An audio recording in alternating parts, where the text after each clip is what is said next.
세계가 외면할 때 혼자 해낸 무서운 나라. 독일 철강의 자존심이 무너진 순간 유럽 최고 전략가가 한국 앞에 고개를 숙였습니다. 30년 넘게 세계 철강은 독일이 기준이다라고 외치던 남자가 있었습니다. 그는 한국을 단지 모방의 나라, 싸구려 철강 수출국쯤으로 여겼죠. 그런 그가 한국을 방문한 뒤 자신의 모든 철학을 부숴버립니다. 이건 공장이 아니라 국가였다. 기술이 아니라 정신이었고 산업이 아니라 생존이었다. 그는 충격을 감추지 못한 채 이렇게 고백합니다. 포항은 철로 먹고 살았고 이제는 철로 세계를 지배하고 있습니다. 대체 무슨 사연인지 오늘 사연 바로 시작하겠습니다. 저는 클라우스 바우어, 독일 철강기술진흥연구소 수석연구원으로 튀센크루프 EU산업기획국에서 30년 이상 근무한 유럽 철강계의 전략 자문가입니다. 한때 21세기 철강은 독일이 기준이 된다고 굳게 믿었던 사람입니다. 독일 프랑크푸르트에서 한국행 비행기표를 발권한 날 연구소 동료들이 키득거렸습니다. 철강 강국 독일에서 일하던 사람이 한국에 뭘 배우러 간다는 거야? 그 말에 웃지 못한 건 나 역시 비슷한 생각을 하고 있었기 때문입니다. 저는 철강 산업만 32년째입니다. 독일 루르지대에서 시작된 철의 흐름이 세계 산업을 바꿨다는 확신 속에 살아왔어요. 저에게 한국은 늘 성장했지만 모방하는 나라였죠. 유럽과 일본이 깔아놓은 기술을 잘 베껴서 빠르게 올라온 나라. 잘 만든 제품이 아니라 싸고 빨리 만드는 제품. 그게 한국에 대한 이미지였습니다. 그런데 최근 몇 년 뭔가 이상했어요. 미국 자동차 업체가 독일 강판보다 포스코 제품을 쓴다고 했고 일본이 주도하던 선박용 고강도 강제 시장을 한국이 파고들고 있었습니다. 세계 경제 포럼에서는 포스코의 탄소 중립 공정이 유럽의 기준을 앞지르고 있다는 기사까지 봤죠. 처음엔 우연이겠거니 했습니다. 하지만 반복되는 현상을 무시할 수 없었어요. 그래서 직접 확인하러 가보기로 했습니다.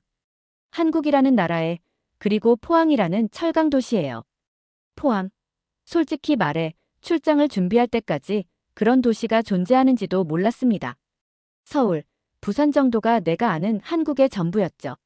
공항에서 비행기를 기다리며 마음속으로 생각했어요.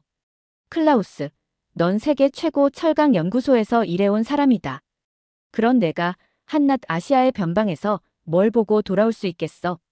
비행기 안에서 여러 보고서와 데이터를 다시 정리했습니다.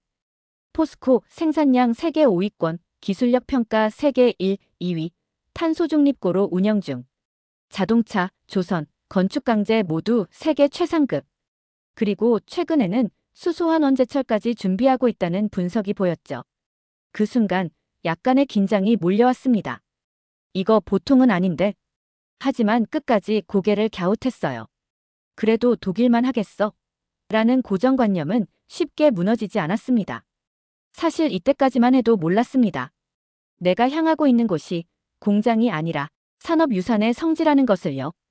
인천공항에 도착하자마자 작은 위화감을 느꼈습니다. 공항은 너무나도 질서정연했고 입국 수속은 디지털 셀프 키오스크로 3분 만에 끝났습니다. 모든 안내가 영어, 한국어, 일본어, 중국어로 동시에 나왔고 가장 놀라운 건 직원이 단 한 명도 소리를 지르지 않는다는 점이었어요. 수화물 찾는 곳에서 짐을 꺼내려다 실수로 짐칸에 부딪혔는데 공항 관계자가 다가와 웃으며 괜찮으세요? 하고 영어로 말했습니다. 공항 철도를 타고 서울역으로 이동하는 길, 도시를 스치듯 지나가는 열차 밖 풍경에 저는 또 한 번 놀랐습니다.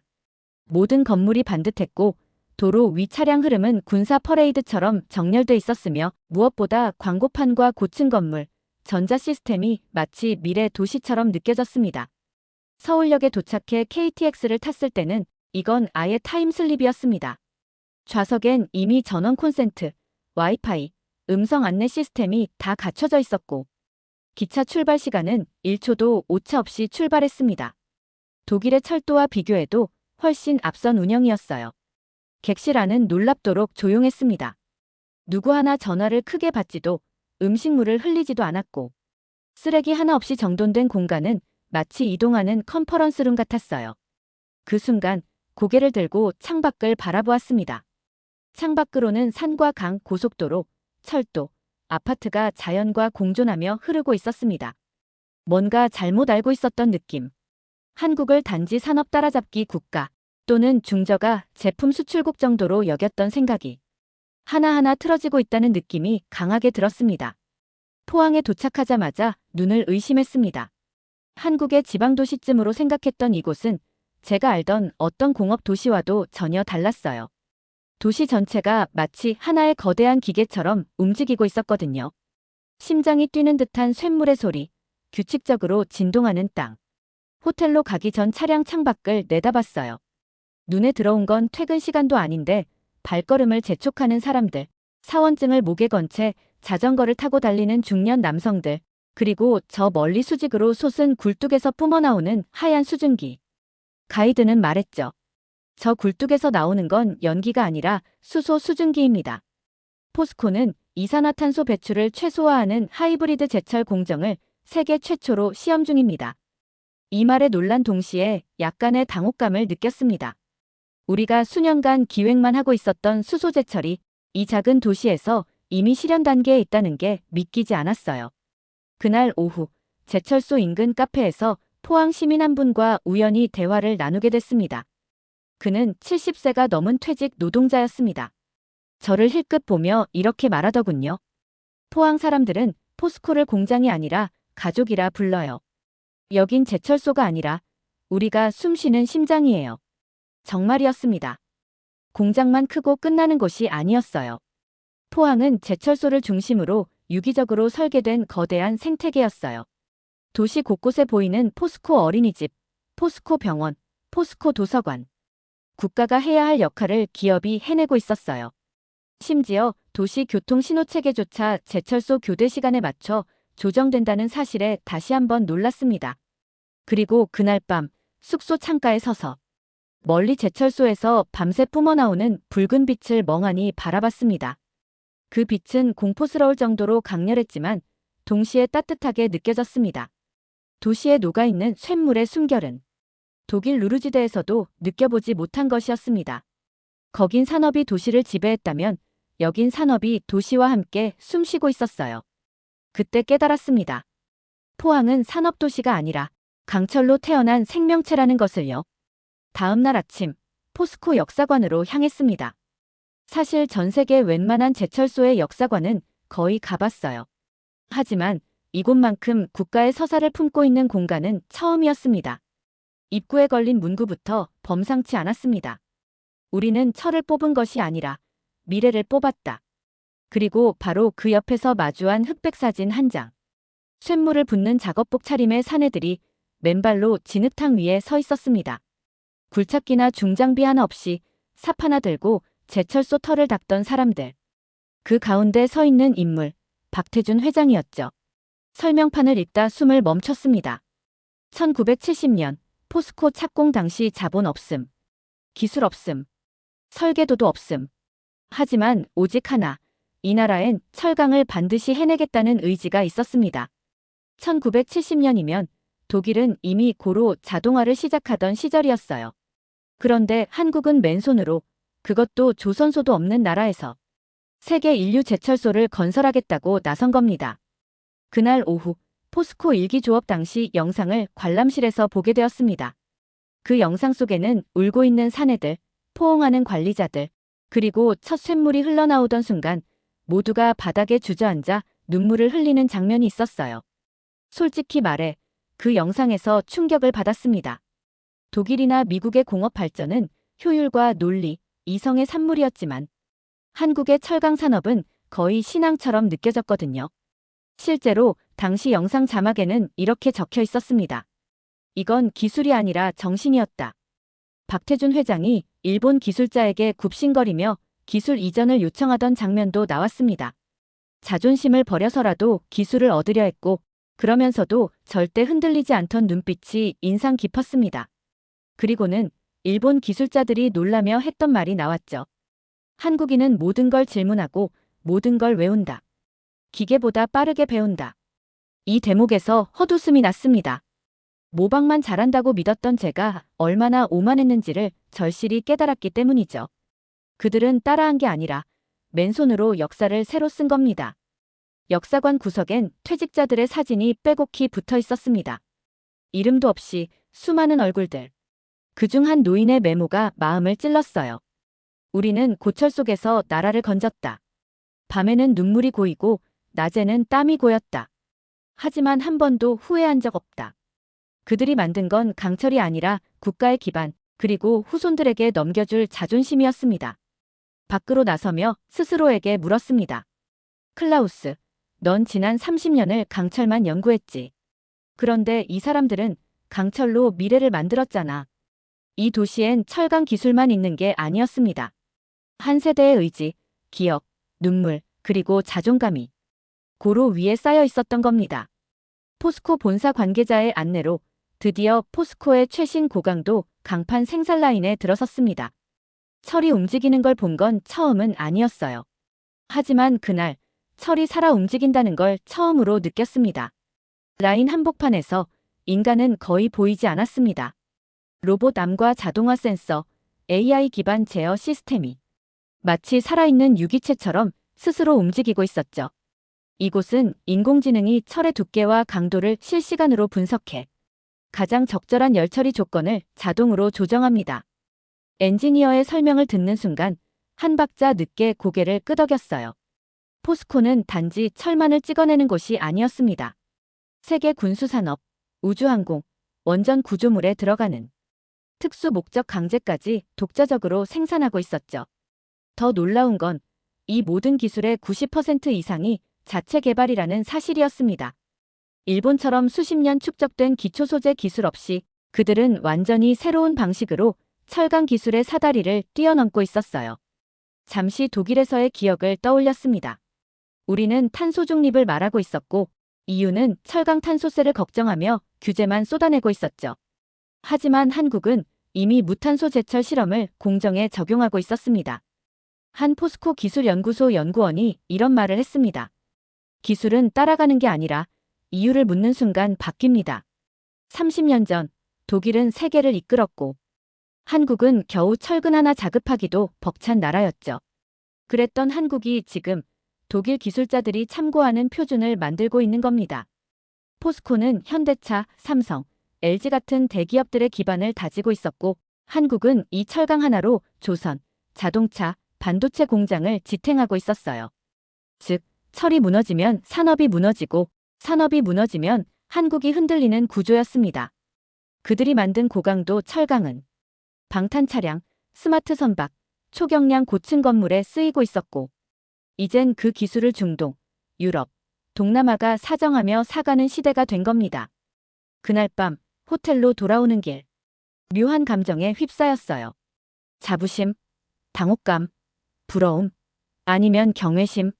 확실한 건 하나였습니다. 이미 한국은 우리를 뛰어넘었다.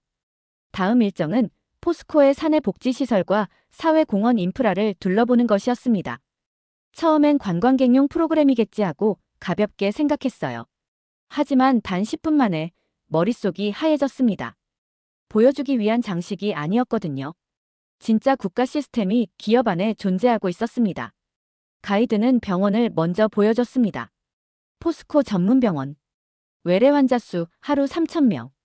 최신 의료 장비가 구비돼 있었고 의사는 대부분 지역 출신이거나 포스코에서 전액 장학금으로 양성한 인재들이었습니다. 여긴 산업재해자만 보나요? 라고 묻자 가이드는 고개를 저었습니다. 아니요. 일반 시민 누구나 진료받습니다. 진료비도 시립병원 수준입니다. 놀라움을 감추기 어려웠습니다. 독일에서도 기업이 병원을 세우는 경우는 매우 드물고 있더라도 직원만을 위한 폐쇄형 시스템이 대부분이니까요. 그 다음은 포스코 어린이집이었습니다. 국공립 기준보다 시설이 훨씬 좋았고 교사 비율도 높았어요. 가이드는 말했습니다. 아이 키우는 엄마들이 밤샘 근무를 하더라도 안심하고 맡길 수 있어야죠. 그래야 여성이 공장에서 오래 일할 수 있습니다. 기업이 여성 인력의 고용 안정을 위해 아이까지 책임진다는 사고방식. 심지어 포스코는 포항시립도서관, 과학관, 문화회관도 운영하고 있었습니다. 그건 말 그대로 포항의 국가를 대신하는 존재였어요. 도서관 입구엔 이런 문구가 걸려 있었죠. 우리는 철을 넘어서 사람을 만듭니다. 어떻게 이렇게까지 가능했을까? 궁금함이 밀려들었고, 그래서 포스코 퇴직자 한 분과 직접 이야기를 나누게 됐습니다. 그분은 1980년대에 입사해 30년을 근속하고 정년퇴직한 분이셨습니다. 자신을 철의 세포라 불렀고 고요한 말투 속에 깊은 자부심이 느껴졌습니다. 우리는 그냥 철을 찍은 게 아닙니다. 그 철 안에 우리 애들 학비, 부모님 병원비, 동료의 명예까지 다 녹아 있었어요. 포스코는 제품을 생산하는 공장이 아니었습니다. 사람을 품는 구조, 가정을 지키는 시스템, 도시를 굴리는 심장이었어요.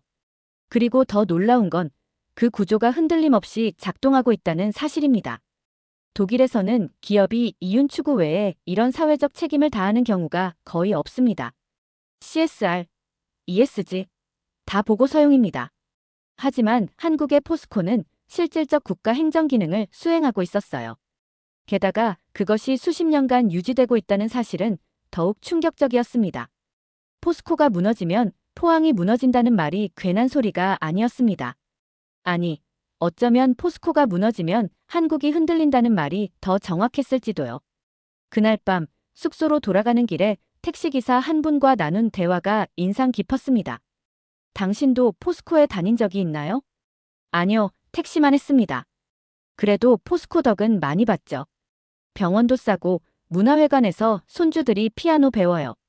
보이지 않지만 모두가 그 속에서 살고 있었고 그 공기가 사라지면 도시는 숨을 쉴 수 없게 되는 구조. 그날 이렇게 정리했습니다. 포스코는 더 이상 기업이 아니다. 이건 도시 전체를 운영하는 시스템이고 그 시스템은 국가보다 더 국가 같았다. 다음 일정으로 포스코 본관에 위치한 박태준 기념관을 방문했습니다. 처음엔 기업 창업자의 기록관쯤으로 생각했어요. 그런데 아니었습니다. 이곳은 경영자 전시장이 아니라 한국가의 철학과 선택을 기록한 공간이었죠. 입구에서부터 분위기가 묵직했습니다. 박정희 대통령의 친필 휘호가 걸려 있었고 그 아래에는 이런 문장이 적혀 있었습니다. 철이 없으면 산업이 없고 산업이 없으면 나라도 없다. 그 문장은 그냥 선언이 아니었어요. 가난과 절망, 분단 속에서 국가가 택한 단 하나의 돌파구였던 거죠. 철강이 아니면 아무것도 시작할 수 없던 시대. 한국은 바로 그 중심에 제철보국이라는 신념을 놓았습니다. 기념관 곳곳에는 당시 정부 문서, 차관 도입 자료, 일본과의 협상 기록이 그대로 보존돼 있었습니다. 놀라운 건 당시 미국과 일본 모두 한국의 제철소 건설을 불가능하다며 강력히 반대했다는 사실입니다. 미국은 차관 제공을 거절했고 일본은 너희가 뭘 안다고 철을 하냐는 태도를 보였더군요. 하지만 한국은 물러서지 않았습니다. 그리고 그 중심엔 박태준이라는 인물이 있었습니다. 박태준 회장의 육성이 녹음된 인터뷰가 틀어졌습니다. 아무것도 없었습니다. 돈도 기술도 사람도. 하지만 한 가지만 있었죠. 이걸 하지 않으면 나라가 망한다는 절박함. 그 말에 한동안 움직일 수 없었습니다. 독일은 기술로 철을 찍었습니다.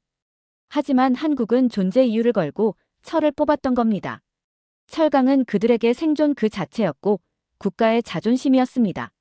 더 놀라운 건 이 제철 프로젝트가 당시 국민들에게 모금운동까지 일으켰다는 사실입니다. 국가도 기업도 없던 시절 사람들은 쌀을 팔아 차관을 갚고 청년들은 군대 제대 후 곧장 포항으로 달려와 삽을 들었습니다. 기념관 벽 한쪽엔 이런 문장이 적혀 있었습니다. 우리는 쇳물 속에 꿈을 녹였다. 그 쇳물이 식을 때마다 대한민국은 다시 태어났다. 서양은 철을 기술이라 부르지만 한국은 철을 정신으로 다뤘구나. 그게 가장 결정적 차이였고 그래서 지금 이 나라가 철강을 넘어 산업 전체를 이끌 수 있었던 겁니다. 기념관을 나와 걷던 중 한 낡은 건물 앞에 포스코 퇴직자 회관이라는 간판이 보였습니다. 호기심에 잠시 들렀고 그곳에서 우연히 한 노인을 만나게 됐습니다. 이름은 김동수. 1948년생. 포스코 창립 2년 차에 입사해 33년을 근속하고 은퇴한 분이었어요. 처음엔 조용히 커피를 마시며 말없이 앉아 계시더군요. 하지만 제가 독일에서 온 철강 연구자라고 말하자 그분의 눈빛이 흔들리기 시작했습니다. 독일 사람이라면 옛날엔 우리가 많이 부러워하던 나라죠. 그분은 담담하게 말을 꺼냈습니다. 그땐 우리가 아무것도 없었어요. 바다엔 생선도 귀했고 산에 나무도 드물었고 사람들은 다들 배고팠죠. 이 철강소가 생기고 나서 우린 밥을 먹을 수 있게 됐고 아이들을 학교에 보낼 수 있었어요. 말끝을 흐리던 그분은 곧 잊지 못할 이야기를 들려주셨습니다. 처음 쇳물 나올 때 현장에 있었어요. 불길이 막 올라오고 철이 흐르는데 다들 울었어요. 왜 우는지도 몰랐는데 그냥 눈물이 나왔어요. 그의 주름진 얼굴엔 이미 너무 많은 시간이 새겨져 있었고 그 눈가에 맺힌 눈물 한 방울이 지금껏 제가 연구실에서 다뤘던 어떤 논문보다 강하게 저를 울렸습니다. 그는 마치 대단한 업적을 자랑하는 듯 말하지 않았습니다. 그저 한 인간의 고단한 삶을 회상하는 듯 담담했어요. 하지만 그 안에는 수백만 노동자의 땀과 희생, 그리고 이 나라의 자존심 전체가 고여 있었습니다. 이 공장에서 일하다 죽은 동료들도 많아요. 쇳물에 휩쓸린 사람도 있었고, 가스 질식도 있었고. 그 순간 그의 목소리가 살짝 떨렸습니다. 근데 그럼에도 한 번도 후회한 적 없어요. 이건 국가도 아니고 기술도 아니고 정책도 아니었습니다. 한 세대의 삶이 그 자체로 포스코라는 기업 안에 살아 숨쉬고 있었던 겁니다. 그는 마지막으로 이런 말을 남겼습니다. 우린 손으로 철을 찍은 게 아니라 심장으로 나라를 만들었어요. 그 말을 듣고 고개를 숙이고 말았습니다. 무언가 가슴 깊은 곳에서 울컥 올라왔어요. 그동안 제가 얼마나 기술만을 보며 살아왔는지, 얼마나 산업만을 잣대로 나라를 판단해왔는지 한순간에 무너졌습니다. 귀국한 지 며칠이 지났습니다. 독일 프랑크푸르트의 사무실 창밖으로 루르 산업지대가 보이더군요. 거기엔 더 이상 연기가 올라오지 않았고 광택을 잃은 굴뚝들이 뻗쳐있는 회색 풍경만이 남아있었습니다. 책상 앞에 앉아 조용히 보고서를 마무리했습니다. 제목은 이렇게 정했습니다. 21세기 철강의 패러다임을 바꾼 도시, 포항 보고서. 마지막 문장을 쓰기 직전 잠시 멈칫했습니다. 그 문장이 단순한 결론이 되어선 안 되었기 때문입니다. 그래서 솔직하게 썼습니다. 포항은 철로 먹고 살았다. 이제는 철로 세계를 먹인다. 우리가 쇠퇴하는 동안 한국은 철로 역사를 다시 쓰고 있었다. 보고서를 출력하며 깨달았습니다. 이제 철강은 단지 산업재가 아닙니다. 국가의 생존 전략이자 문화이자 정체성이 된 시대가 왔습니다. 그리고 그 중심엔 기술도 자본도 없이 맨손으로 시작해 세계 1위를 만들어낸 나라, 한국이 있습니다. 포스코는 더 이상 철강 회사만이 아닙니다. 그건 전 세계 산업망을 움직이는 핵심 축이었고 한국은 그것을 기반으로 자동차, 선박, 전자, 건설, 그리고 심지어 반도체 패키지까지 모두를 감싸는 무형의 기반을 깔고 있었던 거죠. 최근 유럽의 조선소들이 줄도산하고 미국이 자국 철강 보호에 몰두하는 동안 한국은 글로벌 시장을 재편하고 있었습니다. 특히 중동, 동남아, 심지어 유럽마저도 고강도 강제, 친환경 소재, 수소 환원제철 기술에서 한국의 협력을 먼저 찾고 있었습니다. 한 프랑스 조선업체 관계자는 이렇게 말했습니다. 이제는 한국 없이는 선박을 만들 수 없습니다. 그 말을 들었을 때 속으로 이렇게 답했죠. 아니요. 당신들은 아직 모르고 있어요. 지금 한국은 단순한 파트너가 아니라 룰을 바꾸는 쪽입니다. 그 순간 포항의 밤하늘을 떠올렸습니다. 불빛을 품은 용광로, 거기서 웃으며 쇳물을 지켜보던 노동자의 눈빛, 그리고 제가 만났던 퇴직자의 눈물. 그 모든 것이 머릿속을 스쳐 지나갔고 다시 한번 펜을 들고 보고서 마지막 문장을 조용히 덧붙였습니다. 그들은 망한 도시를 철로 되살렸고 그 철로 세상을 움직인다. 우리가 오만하던 시절 그들은 우리를 뛰어넘을 준비를 하고 있었다. 며칠 후 독일 연방기술진흥회의 세미나에서 저는 주재 발표자로 섰습니다. 청중 대부분이 유럽 철강 위기, 인도 경쟁, 중국 과잉 생산 얘기만 하고 있었어요. 그래서 단호하게 이렇게 말했습니다. 지금 우리가 주목해야 할 건 중국도 아니고 미국도 아닙니다.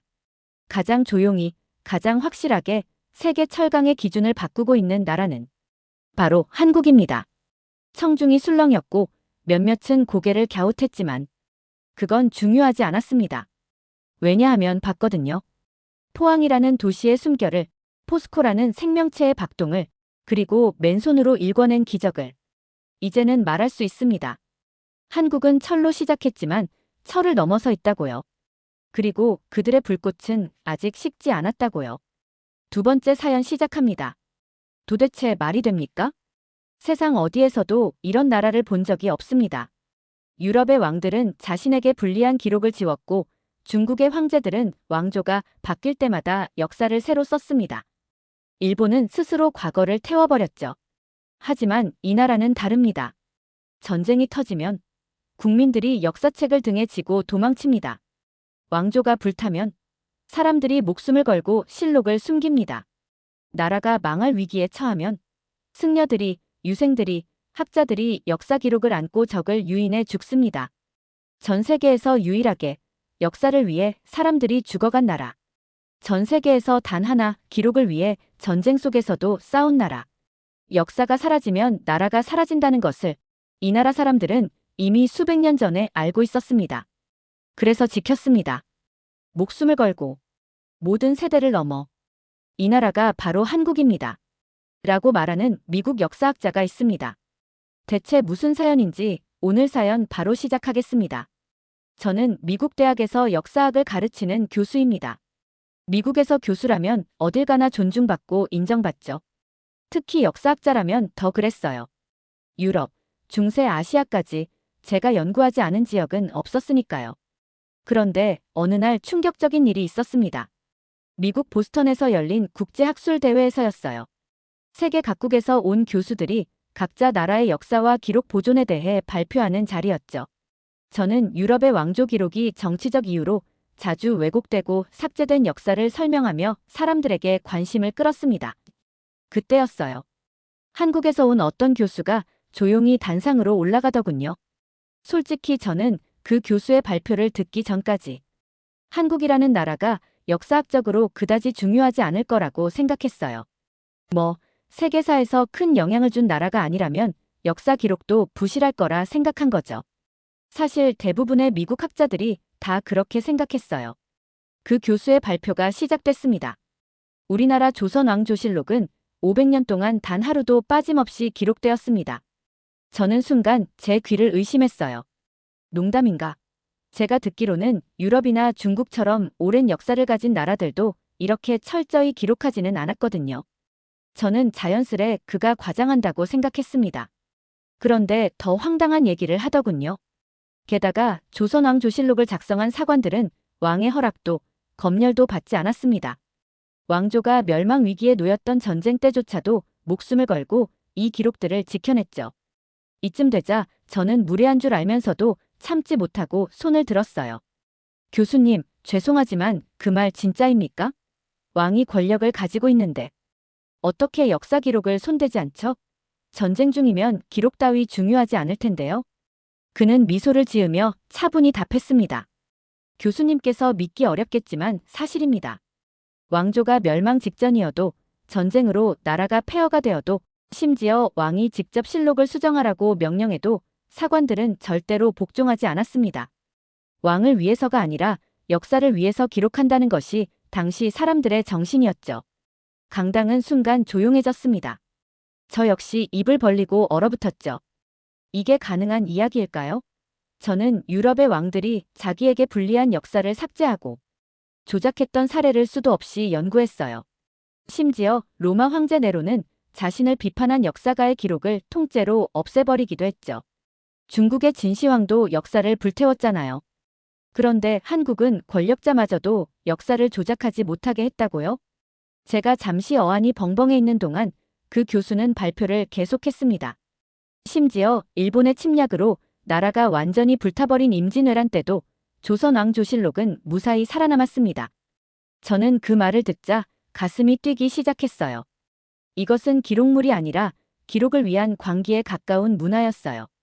제가 더 놀랐던 건 발표가 끝난 뒤였습니다. 영국과 독일에서 온 역사학자들이 한국 교수에게 달려갔어요. 그들은 부러움 섞인 표정으로 말했습니다.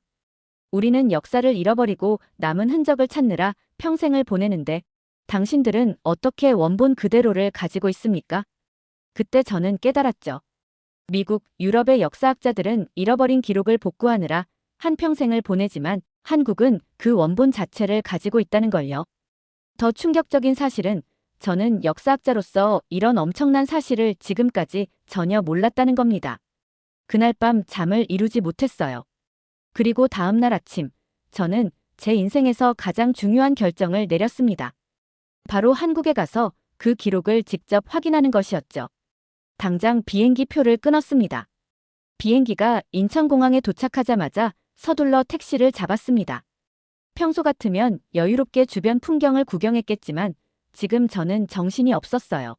오직 조선왕조실록을 제 눈으로 확인해야겠다는 생각뿐이었거든요. 서울국립중앙박물관에 도착한 저는 입장권을 사고는 곧장 역사전시관으로 뛰듯 걸어 들어갔죠.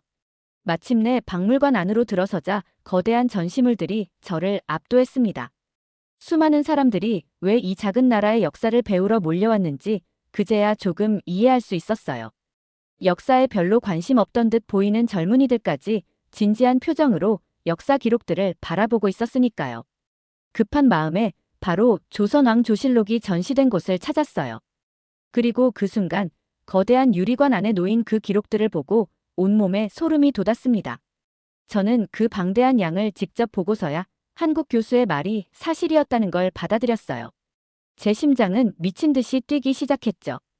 유리관 앞에 적힌 설명이 저를 완전히 압도했습니다.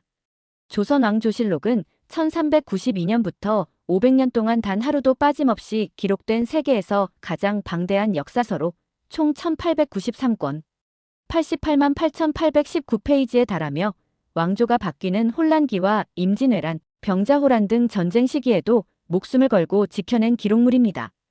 어이가 없어서 웃음까지 나왔어요. 정말 미친 거 아닌가? 라는 생각이 들 정도였으니까요. 단 하루도 빠짐없이 기록했다고요? 그것도 전쟁 중에도. 저는 고개를 저으며 다시 한번 읽었어요. 주변을 둘러보니 다른 외국인들도 믿을 수 없다는 듯한 표정을 짓고 있더군요. 저만 충격받은 게 아니었어요. 그때 마침 제 곁에 선 한국인 가이드가 영어로 사람들에게 설명을 시작했습니다. 여러분, 놀랍게도 조선의 역사 기록은 왕이 간섭할 수 없었습니다. 사관은 왕이 무슨 말을 했든 어떤 실수를 했든 절대 감추지 않았죠. 심지어 왕이 내가 방금 한 말을 기록했느냐? 라고 물으면 사관은 그걸 말씀드릴 수 없습니다. 라고 단호히 거부했습니다. 유럽 왕들의 역사를 평생 연구해왔지만 왕 앞에서 역사를 기록하는 사람이 그런 담대함을 가진 적은 단 한 번도 보지 못했어요. 솔직히 말해 제가 알고 있던 역사 속의 왕들은 그저 기록을 조작하거나 삭제하는 데만 열심이었어요. 이런 기록 문화는 처음 접했죠. 가이드는 설명을 이어갔어요. 1592년 일본의 침략으로 궁궐이 불탔을 때조차 이 기록들은 살아남았습니다. 실록을 보관하던 여러 장소 중 전주라는 지방 도시에 있는 사고에서만 기적적으로 보존됐어요. 그곳에 있던 승려들과 유생들이 목숨을 걸고 실록을 지켜냈기 때문입니다. 왕과 귀족이 아니라 승려와 학자들이 목숨 걸고 역사책을 지켜냈다고요? 이건 제가 아는 상식으론 도무지 이해할 수 없는 일이었어요. 서양이나 중국의 역사 속에서 전쟁이 터지면 사람들은 금은 보화나 중요한 인물을 먼저 지키려 했지 낡은 종이 뭉치를 지키기 위해 목숨을 건 적은 없었으니까요. 제 옆에 있던 독일에서 온 역사학자가 제게 속삭였어요. 이 나라 사람들은 기록에 집착하는 게 아니라 기록 자체가 종교인 것 같아요. 그 말이 정확했죠. 한국인에게 역사 기록은 그냥 기록이 아니었습니다. 그것은 종교적 신념에 가까운 숭고한 가치였던 거죠. 저는 더 이상 이 기록들이 오래된 문서들이 아니라 한국인들의 정신을 상징하는 보물이란 걸 알게 되었어요. 그때였어요. 옆에서 듣던 한 한국인 노인이 영어로 제게 말을 걸었습니다. 외국에서 오셨군요. 놀랍지요? 이 기록들이 없었다면 아마도 한국은 수백 년 전 이미 존재하지 않는 나라가 되었을 겁니다. 그의 말을 듣고 몸에 전율을 느꼈습니다. 한국인들은 역사를 잃으면 모든 걸 잃는다는 걸 이미 수백 년 전부터 알고 있었던 거죠. 박물관을 나오자마자 역사학자인 김 교수와의 약속을 서둘러 잡았습니다. 박물관에서 본 조선왕조실록에 대한 충격이 아직 채 가시지도 않았거든요. 기록 자체도 놀랍지만 더 근본적인 궁금증이 생겼어요. 전쟁이라는 최악의 상황에서 도대체 어떻게 그런 방대한 기록물을 지킬 수 있었던 걸까요? 김 교수와 만난 자리에서 저는 단도직입적으로 물었어요. 교수님, 솔직히 말씀해 주세요. 임진왜란 때 일본군이 조선을 쑥대밭으로 만들었잖아요. 그런데도 진짜 실록이 살아남았어요?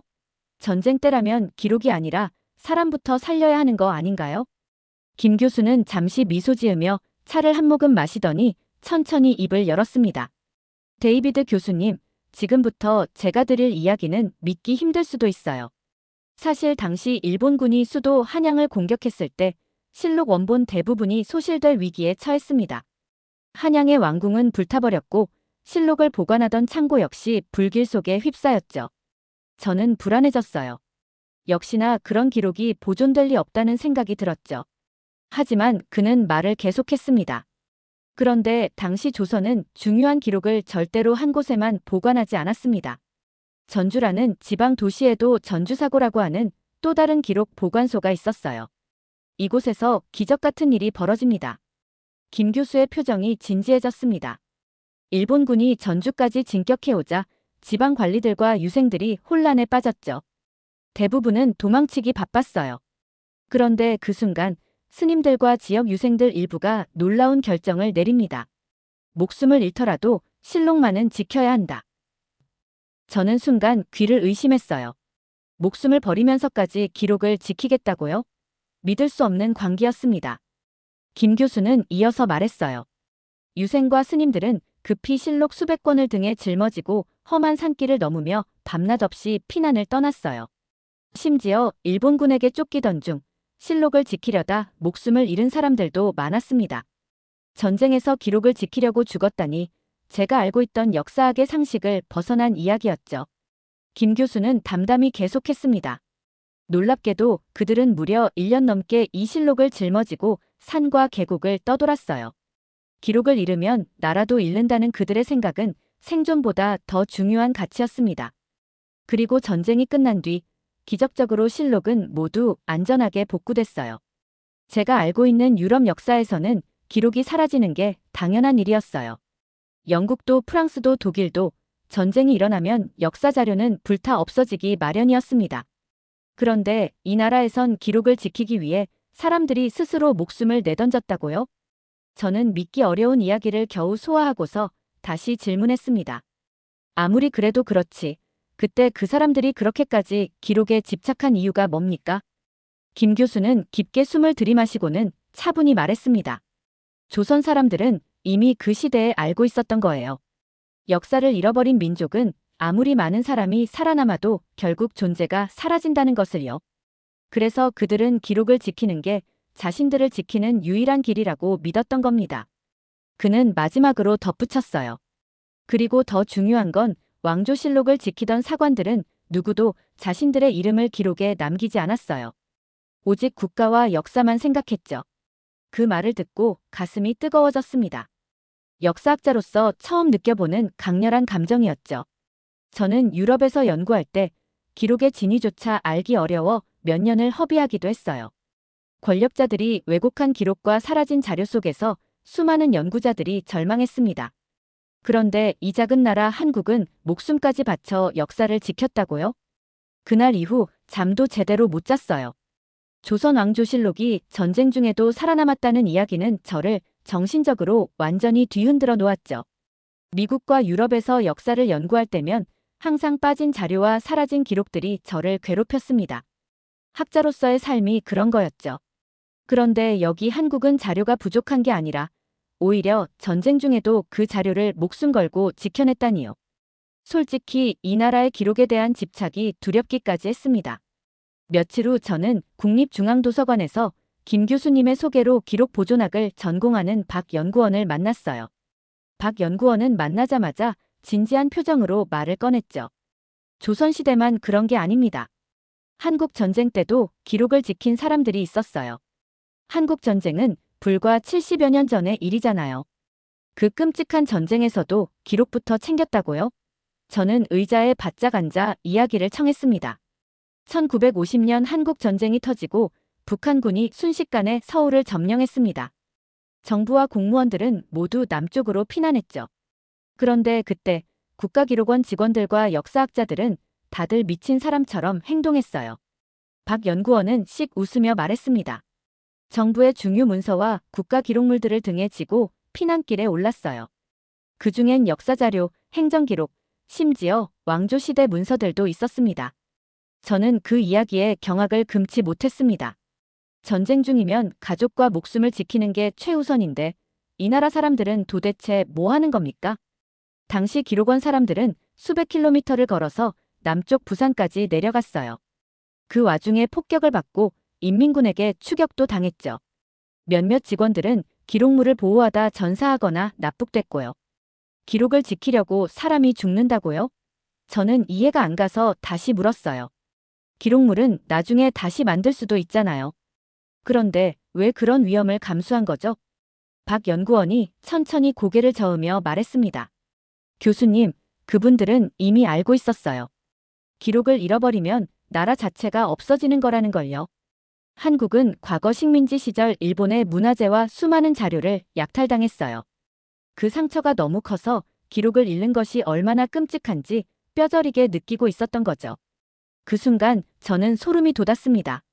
한국의 기록에 대한 집착이 어디서 시작됐는지 그제야 이해가 갔어요. 일본에게 나라를 빼앗긴 경험, 그리고 역사가 사라질 뻔한 고통에서 기록을 지키려는 필사적인 집념이 나온 겁니다. 그런데 박 연구원은 더 믿을 수 없는 얘기를 꺼냈습니다.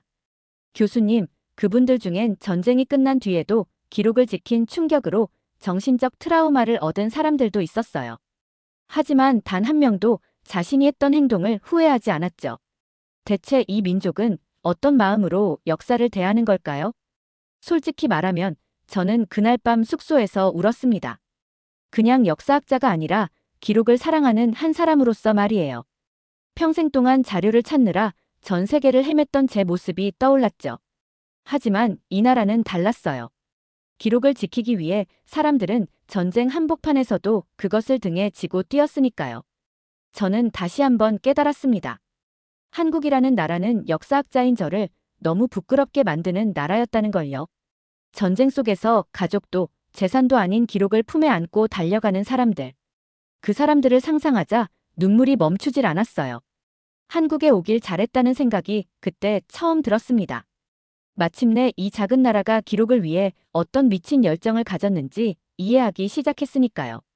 그건 경외감 그 자체였습니다. 한국에서 보낸 시간이 길어질수록 저는 점점 더 이 나라의 역사에 빠져들었어요.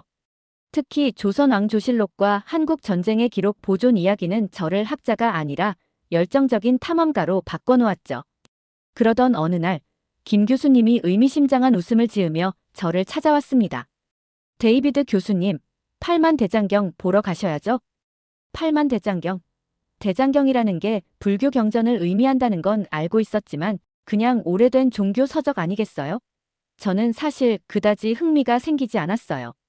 그러나 김 교수님의 표정은 아주 진지했습니다.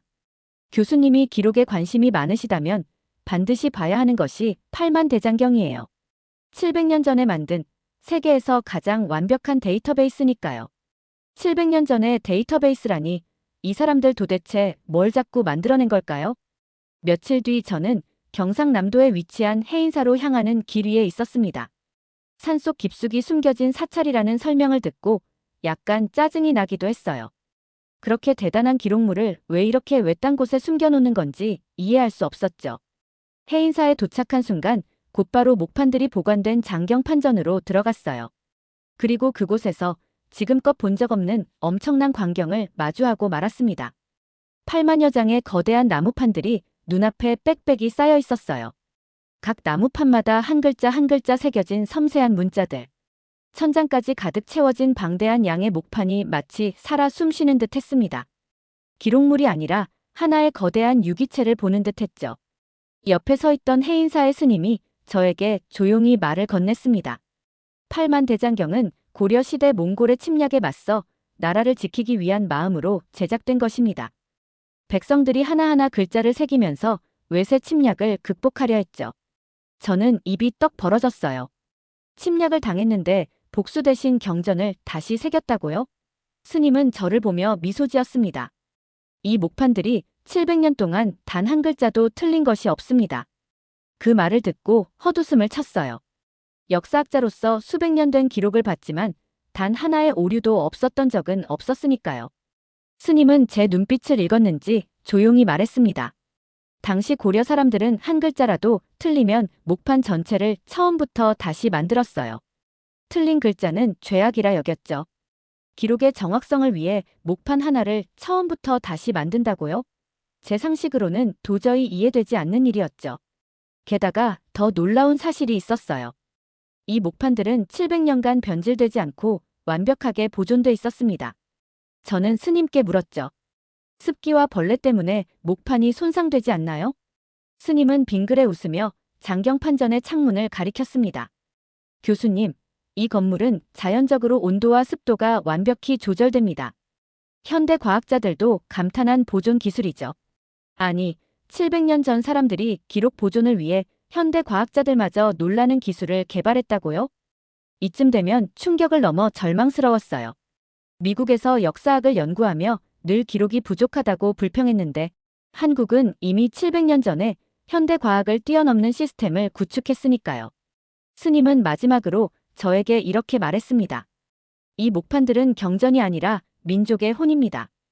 팔만대장경은 고려 사람들이 나라를 지키고자 했던 가장 절박한 기록입니다. 해인사를 내려오면서 저는 처음으로 이 나라가 조금 두려워졌습니다. 단지 역사를 사랑하는 게 아니라 기록 그 자체를 위해 민족 전체가 인생을 바친 듯 했으니까요. 어느 날 저녁 숙소에서 쉬고 있던 저는 김 교수님의 전화를 받았습니다. 교수님의 목소리는 다소 무거웠어요. 교수님, 기록을 지키기 위해 목숨을 걸었던 사람들의 이야기를 듣고 싶지 않으세요? 그 말에 저는 당장 김 교수님과 다시 만났어요. 조선시대 실록을 기록하던 사관들은 왕의 행동을 있는 그대로 기록하다가 때론 죽음을 각오해야 했어요. 실제로 연산군이라는 폭군 시절에는 사관들이 왕의 잘못을 솔직히 기록하다가 사형을 당하기도 했죠. 그래도 단 한 명도 사관의 역할을 포기하지 않았어요. 사형을 당한 사관의 후임들도 똑같이 왕의 잘못을 있는 그대로 기록했습니다. 그들이 두려워했던 건 죽음이 아니라 역사를 왜곡하는 것이었으니까요. 그 순간 지금껏 역사 연구를 하며 자료가 없다고 불평하던 제 자신이 너무 부끄러웠어요. 그리고 임진왜란 때도 그랬죠. 스님과 유생들이 실록을 등에 지고 전라도 내장산 깊은 곳까지 피난했어요. 일본군이 가까워지자 일부 유생은 기록물을 숨기고 적을 유인하다가 붙잡혀 목숨을 잃었습니다. 이 나라의 역사는 이런 사람들의 희생 위에 지켜진 거였어요. 교수님, 그분들은 기록이 곧 국가이고 민족의 영혼이라 믿었어요. 그래서 목숨을 잃어도 기록을 놓지 않았죠. 김 교수는 그날 밤 제게 낡은 사진 한 장을 보여주었습니다. 사진 속 남자는 낡은 종이 상자를 안고 있었어요. 표정이 슬퍼 보였죠. 이 사진 속 남자는 1950년 한국 전쟁 당시 기록물들을 지키며 피난길에 올랐다가 부상을 당했어요. 그는 한쪽 다리를 잃었지만 기록을 끝까지 품에 안고 놓지 않았습니다. 전쟁이 끝난 후 그는 기록을 지켰으니 후회는 없다며 평생 불편한 몸으로 살다 떠났죠. 돌아오는 길에 밤거리를 걸으며 생각했어요. 과연 나는 역사학자로서 무엇을 지키려고 했던가? 명예와 논문, 교수라는 직함 뿐이었던 건 아닐까요? 하지만 이 나라의 사람들은 달랐어요. 그들은 기록 그 자체를 위해 자신의 목숨까지 걸었습니다. 문득 예전에 유럽에서 있었던 일이 떠올랐어요. 한 유럽 역사학자가 저에게 이렇게 말한 적이 있었죠. 우린 기록이 사라져서 역사 연구는 대부분 추측에 불과하죠. 그 말이 너무나 아프게 와닿았어요. 한국에서 지낸 지난 몇 달 동안 조선시대부터 한국전쟁까지 이 나라가 얼마나 기록에 목숨을 걸었는지 몸소 체험했습니다. 그 덕에 제 역사관도 완전히 바뀌어 버렸죠. 어느 날 저녁 서울의 한 카페에서 김 교수님과 다시 만났습니다. 저는 솔직히 더 이상 놀랄 일이 없다고 생각했어요. 이미 팔만대장경과 조선왕조실록, 전쟁 속 기록 보존까지 모든 충격적인 사실을 다 들었으니까요. 그런데 김 교수님은 제게 의미심장한 미소를 짓더니 이런 말을 꺼냈습니다. 교수님, 한국이 지금은 어떻다고 생각하세요? 왜 이런 질문을 하는지 잘 몰라서 약간 어리둥절했죠. 지금의 한국이라면 당연히 발전된 현대 국가였고 역사 기록은 이미 과거의 유산이라 생각했어요. 저는 자신 있게 말했죠. 글쎄요. 과거의 위대한 문화 덕분에 발전했겠죠? 김 교수는 제 말을 듣고 빙긋 웃으며 고개를 저었습니다. 기록에 대한 한국의 집착은 과거가 아닙니다. 지금 현재도 여전히 미쳐있죠. 도대체 무슨 소리를 하는 건지 이해할 수 없었어요. 그러자 김 교수가 스마트폰을 꺼내 들고 제게 보여줬습니다. BTS 아시죠? 이 그룹은 유튜브 조회수로 기네스북 기록을 수도 없이 세웠습니다. 팬들이 전 세계에서 밤을 새워 기록을 세우기 위해 노력하죠. 아니, 무슨 가수의 뮤직비디오 조회수를 위해 밤새워 기록을 세운다고요? 그 순간 김 교수는 또 다른 화면을 띄웠어요. 이건 한국의 전자정부 기록 시스템입니다. 한국에서는 태어나는 순간부터 사망할 때까지 모든 게 기록으로 남아요. 정확도는 전 세계 최고 수준입니다. 행정문서 하나라도 오류가 있으면 국민들이 바로 항의하죠. 김 교수는 마지막으로 결정타를 날렸습니다. 교수님, 한국 사람들은 스포츠에서도 기록 세우기에 집착합니다. 올림픽에서 금메달을 따는 것뿐 아니라 세계 신기록, 올림픽 기록을 깨는데 열정을 쏟죠. 양궁, 쇼트트랙, 스피드 스케이팅 같은 종목에서 한국인들은 기록을 깨기 위해 극한의 훈련을 합니다. 이건 과거의 이야기와는 또 다른 차원의 충격이었습니다. 그날 밤 저는 서울의 숙소로 돌아와 잠을 이루지 못했어요. 미국에서 제가 가르친 학생들에게 기록을 중요하게 생각하라고 강조했던 일이 떠올랐죠. 그런데 한국은 이미 국민 전체가 그런 사고방식을 가지고 있었던 겁니다. 심지어 유튜브 영상 조회수 같은 작은 기록까지도 국가적인 사명처럼 여기는 민족이라니요. 다음 날 아침, 우연히 길거리의 한 카페에 들어갔어요. 그런데 그곳에서도 충격적인 장면을 목격했습니다. 바로 옆 테이블에서 젊은이들이 진지하게 스마트폰을 들여다보며 서로 소리치고 있었죠. 얘들아, 조회수 1억 기록까지 얼마 안 남았어. 더 봐야 돼. 저는 웃음이 나왔지만 웃을 수만은 없었어요. 이 젊은이들의 눈빛엔 제가 역사학을 연구하며 본 한국인들의 기록에 대한 집착과 열정이 그대로 담겨 있었으니까요. 한국인들은 기록을 통해 자기 존재를 증명하고 있었어요. 기록이야말로 그들의 정체성이었고 자부심이었던 거죠. 이제 저는 확실히 인정하게 됐어요. 과거부터 현재까지 한국은 언제나 기록에 미쳐 있었고 앞으로도 그럴 거라는 사실을요. 이 나라는 세계 그 어디에서도 본 적 없는 기록의 제국이었습니다. 한국에서의 마지막 날 밤, 저는 짐을 정리하며 멍하니 창밖을 바라봤어요. 이 나라가 제게 준 충격은 평생 잊지 못할 것 같았습니다. 한국에 온 이후 저는 단 하루도 놀라지 않은 적이 없었어요. 그런데 마지막 날, 김 교수님이 작은 저녁 식사 자리를 마련해 주셨어요. 식당에서 식사를 하며 저는 교수님께 솔직히 물었습니다. 교수님, 정말 궁금한 게 있습니다. 어떻게 한국만 이렇게 완벽하게 기록 원본을 보존한 거죠? 미국도, 유럽도, 중국도 역사는 늘 조작되고 기록이 사라졌잖아요. 김 교수님은 잔잔한 미소를 지으며 제 잔에 술을 따라주셨습니다. 교수님, 한국은 역사를 기록할 때 권력자의 입맛에 따라 수정하지 않았어요. 왜냐하면 우리 조상들은 이미 깨달았거든요.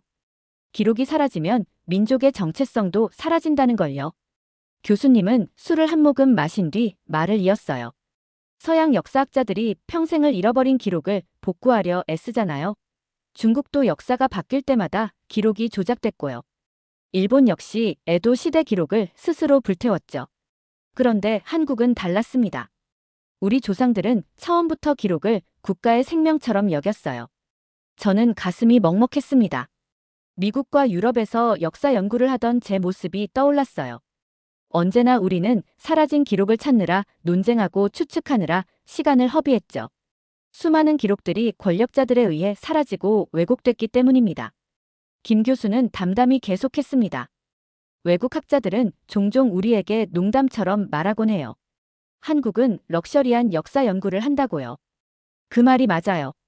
우리는 실록과 대장경 같은 기록 원본이 너무 완벽히 보존되어 있어서 연구할 때 크게 고민할 필요가 없거든요. 저는 웃음과 동시에 씁쓸함이 느껴졌습니다. 김 교수님의 말이 정확했어요. 미국의 역사학자들이 평생을 기록을 찾느라 보내지만 한국은 처음부터 모든 기록을 가지고 있었으니까요. 저는 술잔을 비우며 김 교수님께 다시 질문했습니다. 그래도 전쟁 같은 큰 사건이 있으면 기록을 잃을 수도 있었잖아요. 그런데 한국은 전쟁 중에도 기록을 지켰죠. 그 힘이 어디서 나오는 걸까요? 김 교수님은 잠시 창밖을 바라보다 깊은 숨을 내쉬며 답했습니다. 교수님, 한국 사람들에게 기록은 나라 그 자체였어요. 숙소에 도착해 방에 앉아 가만히 창밖을 바라보았습니다. 한국에서 보낸 시간이 인생에서 가장 의미 있는 순간이었다는 걸 인정해야 했어요. 다음 날 저는 천천히 출국장으로 발걸음을 옮겼습니다. 미국으로 돌아가면 학생들에게 반드시 말해주고 싶었어요. 역사 기록이 가진 진정한 가치가 무엇인지, 한국이란 나라가 역사 앞에서 어떤 미친 열정을 보여줬는지 말이죠. 저는 한국을 떠나지만 이 나라를 평생 잊지 못할 겁니다. 왜냐면 한국은 저를 완전히 다른 역사학자로 만들어버렸으니까요. 오늘 사연이 재미있으셨다면 구독과 좋아요, 알림 설정까지 부탁드립니다. 더 재미있는 사연으로 돌아오겠습니다. 이상 감동탐험이었습니다.